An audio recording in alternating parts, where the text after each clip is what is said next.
精華反而一般般，各方面都冇咁做得咁立體，點算？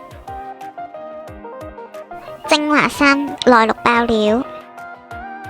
首先我要讚下今次嘅內綠同埋建模都做得好好，就係嗰種水嘅流動感係做得非常非常之好，係唔止係局內嗰陣時係歸宿裏面都係有嗰種流動啊水嘅流動感，個裙擺真係做得好好。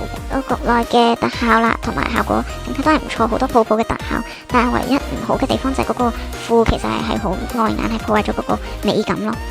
到紅蝶嘅時裝啦，但係整體我覺得咧比較一般般嘅，就係嗰個流動感咧係好僵硬嘅。其實我就會覺得對比其他時裝係比較差咯。咁其實係除咗特效之後就冇其他嘢。到般若霜嘅狀態啦，但係今次我覺得咧，其實佢做得冇比其他時裝好，係因為佢嗰個比較僵硬啊，係令到成個整體嘅美感係好差好差。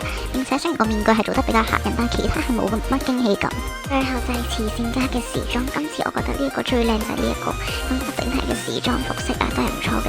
特別係後面嗰兩個披風咧，擺動咧係比以前嘅時裝嘅披風擺動都係比較大嘅，同埋整體都係比較靚啦，比較優雅嘅歐式風格。今次精華整體都係唔錯，但係仲有改善嘅空間嘅。好啦，拜拜。